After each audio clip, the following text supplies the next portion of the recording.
तो हमारा जो नेक्स्ट टॉपिक है वो है रिफ्लेक्शन ऑफ साउंड। ठीक है, इससे पहले हम लोगों ने लास्ट जो टॉपिक किया था सोनिक बूम किया था। ठीक है, उससे पहले रेंज ऑफ हियरिंग हम लोगों ने डिस्कस किया था।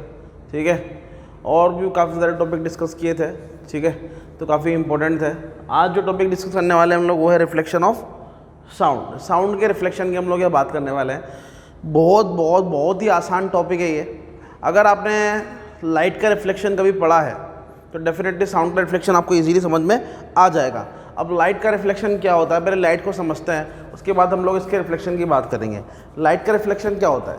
When light ray strike on the surface and return back to the same medium. Light का आना, टकराना और सेम मीडियम में वापस चले जाना, ये क्या कहलाता है? आपका रिफ्लेक्शन ऑफ लाइट।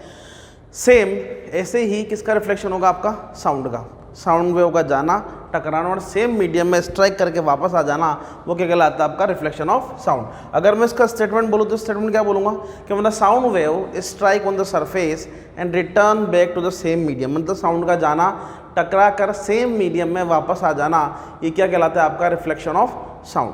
मैंने sound wave strike on the surface, light को बस रिप्लेस कर दो साउंड से, दैट्स इट। पूरा का पूरा डेफिनेशन बिल्कुल सेम होगा। मैंने sound wave strike on the surface and return back to the same medium. Sound का जाना, टकरा कर वापस आ जाना सेम मीडियम में, वो कहलाता है आपका रिफ्लेक्शन ऑफ साउंड। या फिर एक और डेफिनेशन में बोल सकता हूँ और लगा के लिख सकते हो आप, phenomena of bouncing back of sound in the same medium. क्या बोला मैंने? Phenomena of bouncing back of sound. Sound का जाना, स्ट्राइक करना, टकरा कर वापस आ जाना सेम मीडियम में, वो कहलाता है आपका रिफ्लेक्शन ऑफ साउंड। ठीक है, तो काफ़ी आसान सा डेफिनेशन है। अगर आप इसको नोट्स बना रहे हैं तो उसको साथ के साथ लिख लें डेफिनेशन। ठीक है, दो डेफिनेशन मैंने लिखा दी है यहाँ पे। तो साउंड का जाना, टकरा कर वापस आ जाना सेम मीडियम में, वो कहलाता है आपका रिफ्लेक्शन ऑफ साउंड। ठीक है, अब बात करते हैं इसके लॉ। कुछ लॉ होते हैं, लॉ ऑफ रिफ्लेक्शन। जैसे आपने लाइट में पढ़े थे वैसे ही साउंड में भी इसके कुछ लॉ होते हैं। ठीक है, तो मेरा पहला लॉ है, लॉ ऑफ रिफ्लेक्शन क्या होगा कि साउंड वेव का जाना, टकरा कर वापस आ जाना सेम मीडियम में। तो उसके लॉ बनाते हैं। पहला लॉ क्या था लाइट के लिए? पहला लॉ क्या था? Angle I is always equal to angle R. याद होगा आपको? Incident ray, reflected ray, normal lies on the same plane. याद है आपको कुछ ऐसा लॉ? ये आपका मान लेते हैं रिफ्लेक्टिंग सरफेस है एग्जाम्पल के लिए, और मैंने यहाँ से लाइट रे डाला। ठीक है, यहाँ पर लाइट रे डालूंगा तो पहले क्या बनेगा? नॉर्मल बनेगा। ये इंसिडेंट रे है और ये रिफ्लेक्टेड रे है। ये एंगल आई होगा, ये एंगल आर होगा। लैंग्वेज क्या बोलती है? मेरा पहला law, angle I is always equal to angle R. दूसरा क्या बोलता है कि incident ray, reflected ray and normal always lie on the same plane. हमेशा एक ही प्लेन में लाई करते हैं, कभी प्लेन चेंज नहीं करते। ठीक है, पहला का angle I is always equal to angle R. Incident ray sorry angle of incidence is always equal to किसके बराबर होगा? आपका एंगल ऑफ रिफ्लेक्शन के, पहला। और दूसरा क्या होगा आपका? Incident ray, reflected and normal lies on the same plane. ये क्या होंगे? हमेशा एक ही प्लेन में लाई करते हैं। Plane in the sense this is a board, और ये बोर्ड एक प्लेन है। ठीक है, अगर ये साउंड वेव आ रही है स्ट्राइक करके यहाँ टकराने के बाद, अगर ये इधर से निकलकर बाहर आ जाती है लाइक दैट, स्ट्राइक हुआ और टकरा के बाहर आ गई, तो इन दैट केस हो क्या रहा है? साउंड वेव अपना प्लेन चेंज कर रही है। पहले ये ऐसे आई और टकरा कर अगर ये ऐसे ही निकल जाती है एज इट इज, तो ये एक ही प्लेन में होती है, राइट? प्लेन चेंज नहीं होता। लेकिन अगर ये ऐसे आ रही है और टकरा कर इधर घूम जा रही है, इसका मतलब यहाँ पर क्या होगा? इसका प्लेन चेंज होगा। ठीक है, तो उस केस में ये रिफ्लेक्शन का केस नहीं बनता। ठीक है, रिफ्लेक्शन कब होगा? जब प्लेन चेंज नहीं होता। तो मैंने यहाँ पर क्या बोला?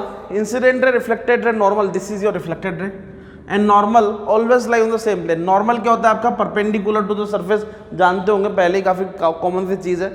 ठीक है, तो incident ray, reflected, normal always lie on the same plane, हमेशा एक ही प्लेन में लाई करते हैं। दूसरा क्या बोला? Angle I is always equal to angle R. ये बहुत ही कॉमन सा लॉ है। ठीक है, और जो साउंड में है वही लाइट में है। मतलब अगर आपने लाइट का पढ़ा हुआ है तो डेफिनेटली आप साउंड का भी इजीली कर लोगे। ठीक है, तो ये दूसरा टॉपिक था मेरा, लॉ ऑफ रिफ्लेक्शन। काफ़ी आसान है। पहला क्या होगा? Angle I is equal to angle R. दूसरा क्या होगा? Incident and reflected and normal always lie on the same plane. तो ये आपके दोनों लॉ हो गए, किसके? साउंड के, रिफ्लेक्शन के।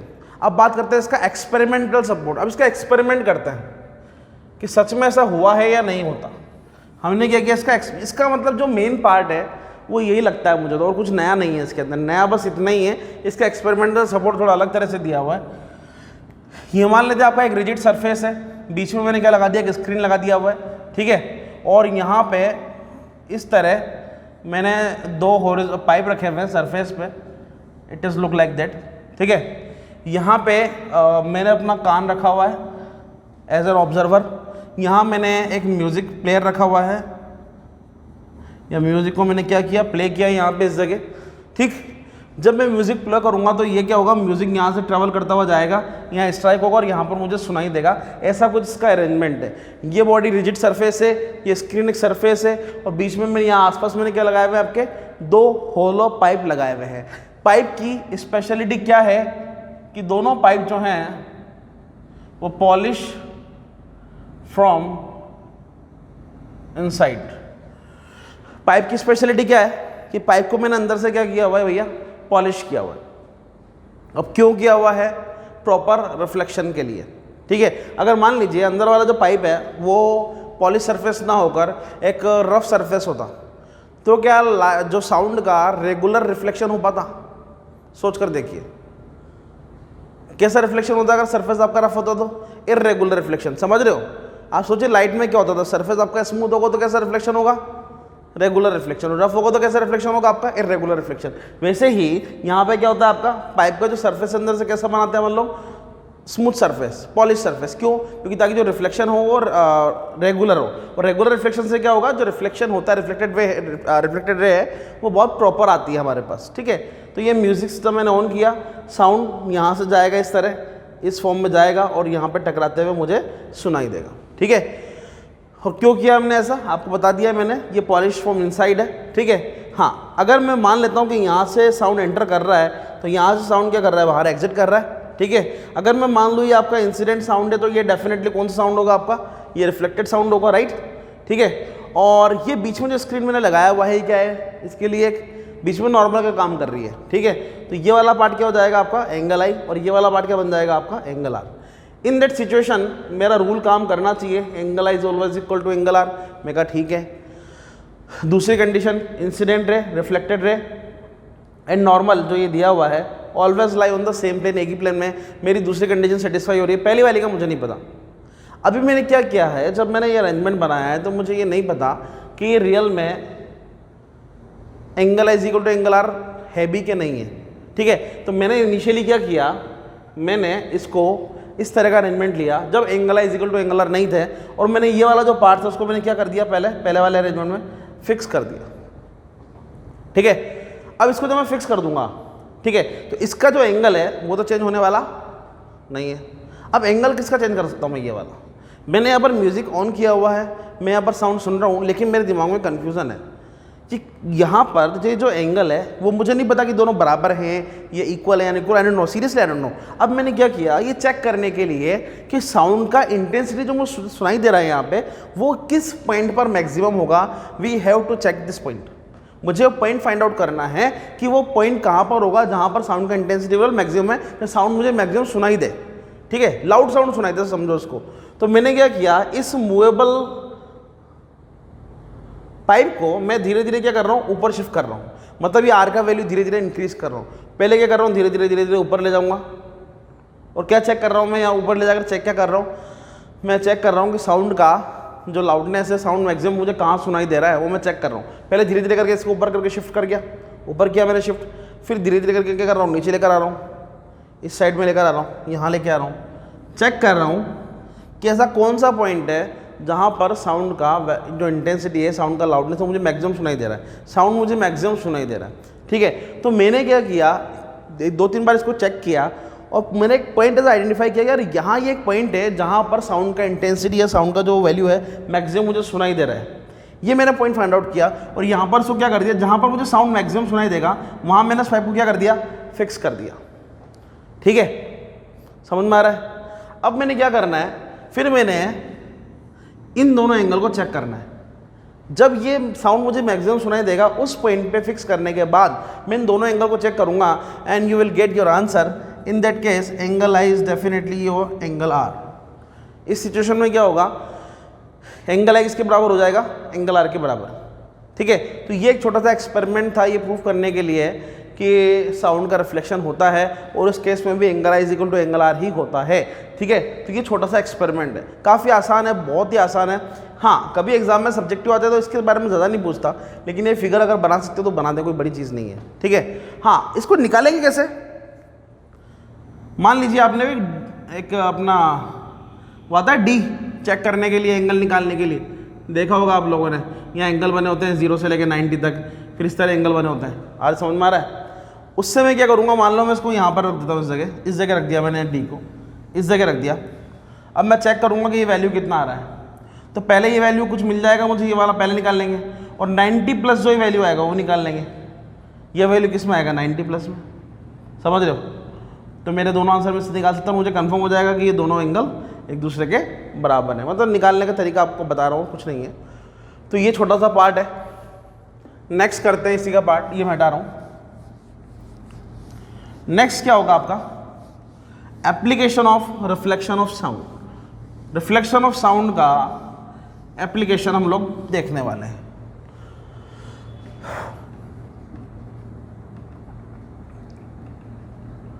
Application of reflection of sound. अब आप सोचिए क्या एप्लीकेशन हो सकते हैं साउंड के रिफ्लेक्शन के? बहुत छोटी सी बात है। साउंड जहां पर रिफ्लेक्ट हो उसके एप्लीकेशन क्या हो सकते हैं? पहला, मेगाफोन एंड स्पीकिंग ट्यूब। एक ये हो जाएगा इसका। ये समझ में आ रहा है क्या? ये मेगाफोन स्पीकिंग ट्यूब। आपने देखा होगा इस तरह का लाउड स्पीकर लगा होता है बाहर कहीं पे अनाउंसमेंट के लिए, कहीं भी जब स्कूल वगैरह मुझे अनाउंसमेंट करना होता है तो इस तरह का लगा होता है सिस्टम। ये क्या है? Megaphone speaking tube. ठीक है, यहाँ पे साउंड, इस जगह साउंड निकलेगा और यहाँ पे टकराएगा इस तरह, और ये क्या होगा? आगे की तरफ फैल जाएगा। तो ये जो सरफेस है, इनर सरफेस, ये परफेक्टली क्या होता है आपका? रिफ्लेक्टिंग पार्ट से बना होता है। मतलब पॉलिश क्या होता है? अब ऐसा तो नहीं मिरर लगा दूंगा अंदर, ठीक है। ये अंदर से पॉलिश क्या होता है, लाइक जैसे पेंट वगैरह, वार्निश वगैरह से बहुत प्यारा सा पेंट क्या होता है, उससे कोशिश करते हैं कि भाई साउंड जो है वो आपका मैक्सिमम रिफ्लेक्ट हो जाए। ठीक है, तो ये हो गया पहला मेगाफोन स्पीकिंग। दूसरा होगा आपका, ये तो सब लोग जानते होंगे, स्टेथोस्कोप। वो डॉक्टर वाला ईयरफोन, डॉक्टर कान में लगा के घूमते रहते हैं दिन भर, देखा है? काफ़ी आसान है ये। इसमें इस तरह का एक डायफ्राम लगा होता है और इसका एक पार्ट जो होता है वो किसी पाइप से कनेक्ट होता है और पाइप उनके ईयरफोन से कनेक्ट होता है। देखा होगा आप लोगों ने, बहुत नॉर्मल है। यहाँ पर एक डायफ्राम लगा होता है जिसको बॉडी पर टच करता है। बॉडी में जो सिग्नल होते हैं, जैसे जो कि ब्लड का फ्लो या कुछ भी समझ सकते हैं आप, वो इसके थ्रू डायफ्राम क्या करता है? साउंड को एब्जॉर्ब करता है और कहाँ ट्रांसमिट करता है? इनके ईयरफोन में। किसके थ्रू? इस पाइप के थ्रू। ये पाइप किसका कैसा होता है? ऊपर से तो प्लास्टिक कोटिंग लगी होती है, अंदर से क्या होता है? उसके अंदर बहुत ही अच्छा ऐसा मटेरियल लगा होता है, ऐसा मेटल लगा होता है जो कि मैक्सिमम साउंड को रिफ्लेक्ट करता है। जो कई मटेरियल ऐसे होते हैं जो साउंड को एब्जॉर्ब करते हैं। आप इसको फील कर सकते हो कैसे?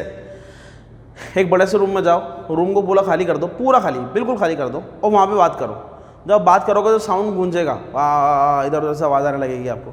लेकिन जब उस रूम में आप सामान रख देंगे, कर्टन्स लगा देंगे, टेबल, चेयर, सोफे, टीवी, जो भी रखना होगा आप रख देंगे, उसके बाद बोल कर देखें, क्या फिर भी साउंड वहाँ पे रिफ्लेक्ट होगा?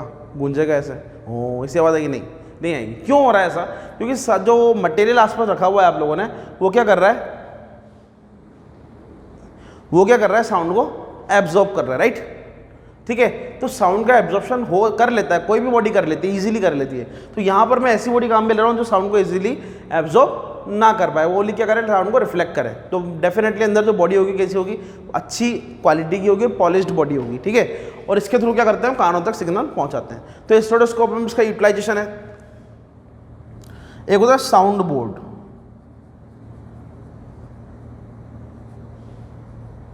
साउंड बोर्ड सुना है आप लोगों ने? बेसिकली साउंड बोर्ड जो होता है वो दिखने में कॉन्केव मिरर की तरह होता है।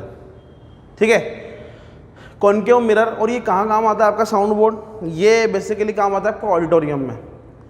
क्या काम आता है? कैसे साउंड जब होता है, जैसे आपने स्पीकर लगा दिया, स्पीकर से साउंड क्या होगा? जैसे कि ये लगा दिया, अब इससे तो साउंड क्या होगा? किसी भी डायरेक्शन में, रैंडम डायरेक्शन में मूवमेंट करेगा, किसी भी डायरेक्शन में मूवमेंट करेगा। लेकिन अगर मैं यहाँ पर मान लीजिए कोई सोर्स ऑफ साउंड लगा देता हूँ, जैसे ये मैंने सोर्स ऑफ साउंड लगा दिया, इससे साउंड निकलेगा, इधर भी जाएगा, इधर भी जाएगा, कुछ इधर भी जाएगा, कुछ ऐसे भी जाएगा, राइट? अब इस सिचुएशन में जो साउंड डिफरेंट डायरेक्शन में जा रहा है ना, तो ये क्या करता है? शायद आपको अगर आपने पढ़ा हुआ है तो ये कॉनकेव मिरर का केस नंबर 5 है। अगर ऑब्जेक्ट को मैं फोकस पे रख दूँ तो इमेज जो बनती है कहाँ बनती है, इनफाइनाइट। और इमेज इनफाइनाइट बनाने के लिए जो लाइट जाती है कहाँ जाती है, parallel to the principal axis. शायद आपको याद होगा, आपने 8th क्लास में पढ़ा होगा, 7th में पढ़ा होगा। तो लाइट जो साउंड वेव है वो ऐसे निकलेगी, मतलब इसका जो यूटिलाइजेशन है वो किस काम में लेते हैं हम, इसका यूटिलाइज क्या है मेनली, कि साउंड को किसी पर्टिकुलर डायरेक्शन में प्रोपगेट करने के लिए, पर्टिकुलर डायरेक्शन में पहुंचाने के लिए। आपने स्पीकर लगा दिया, मान लिया मैं स्पीकर लगा देता हूँ, यहाँ पे स्पीकर लगा हुआ है, इमेजिन करें ये स्पीकर लगा हुआ है। अब इससे जो निकलने वाला साउंड है वो क्या होगा, हर डायरेक्शन में जाएगा, धूं धूं धूं धूं धूं, हर डायरेक्शन में। अब सोचो कि मुझे अच्छा हर डायरेक्शन में जाएगा तो सोचो साउंड जो होगा वो वीक होगा या नहीं होगा, थोड़ी दूरी पे जाने के बाद।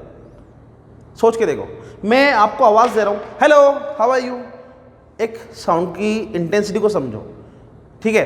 मैंने बोला हेलो हाउ आर यू, और एक मैंने बोला हेलो हाउ आर यू, क्या यहाँ पे डिफरेंस आया?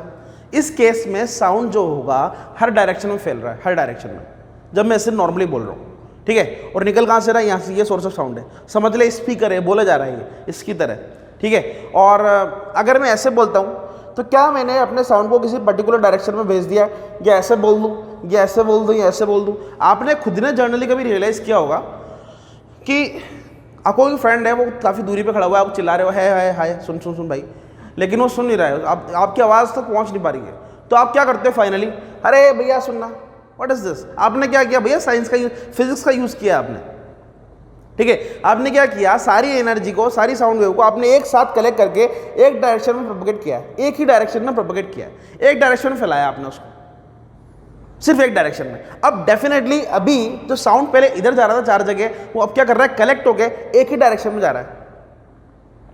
डिफरेंस आ रहा है समझ में?